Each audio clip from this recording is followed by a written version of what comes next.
বাংলাদেশ দুইবার স্বাধীন হয়েছে। 47-এ একবার, 71-এ একবার। আল্লাহ তাআলা এত মানব সম্পদ আমাদেরকে দান করলেন, তারপরে আমরা এটাকে জনসংখ্যায় পরিণত করেছি, জনসম্পদে পরিণত করতে পারি।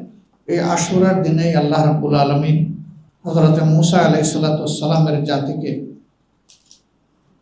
ফেরাউনি অপশাসন এবং অপশক্তির হাত থেকে মুক্তি দিয়েছি। এই দিনটিতেই কারবালা প্রান্তরে রাসূল করিম সাল্লাল্লাহু আলাইহি ওয়াসাল্লামের প্রিয় দৌহিত্র এবং তার পরিবারের সদস্যদেরকে কঠিন পরীক্ষা দিতে হয়েছে। মানব জাতির জন্য আল্লাহ তাআলা যুগে যুগে নবীও পাঠিয়েছেন এবং তার সাথে শাসনের বিধান আসমানি কিতাবও পাঠিয়েছেন।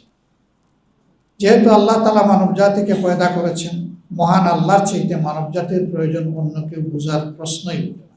যেহেতু আল্লাহ তাআলা তার সকল সৃষ্টির উপর মানব জাতিকে শ্রেষ্ঠত্ব প্রদান করেছেন, কাজেই এই শ্রেষ্ঠ জাতিকে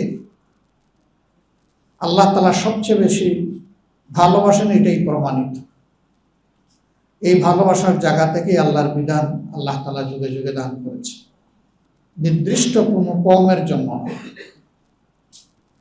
আল্লাহ তাআলা যেমন সমস্ত সৃষ্টির স্রষ্টা, তেমনি তার সর্বশেষ এবং পরিপূর্ণ এই বিধানও সমস্ত মানব জাতির কল্যাণের জন্য। আমাদের প্রিয় বাংলাদেশ খুব ছোট্ট একটি ভূখণ্ড। আল্লাহ তাআলা এত মানব সম্পদ আমাদেরকে দান করলেন, তারপরে আমরা এটাকে জনসংখ্যায় পরিণত করেছি, জনসম্পদে পরিণত করতে পারি। এর অনেকগুলা কার্যকারণ রয়েছে।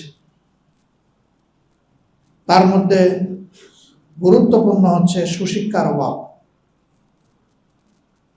আমাদের সমাজে আমরা কার্যত দেখতে চাই বা দেখতে পাই,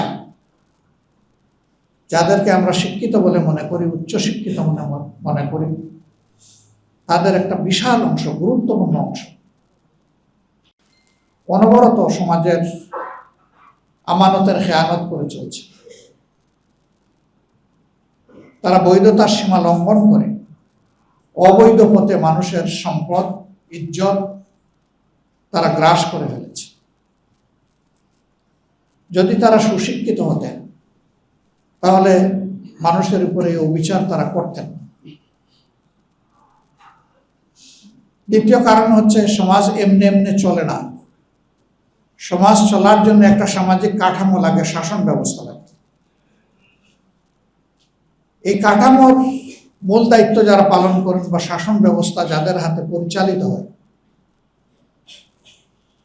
তাদের মনস্তত্ত্ব এবং তাদের আচরণের উপর নির্ভর করে একটা সমাজ কতটুকু ভালো থাকবে। দুঃখের বিষয়, আমাদের প্রিয় জন্মভূমি বাংলাদেশ দুইবার স্বাধীন হয়েছে। 47-এ একবার, 71-এ একবার। বিপুল প্রত্যাশা নিয়ে এই স্বাধীনতা অর্জিত হয়েছিল, কিন্তু সে প্রত্যাশা পূরণ হয়নি।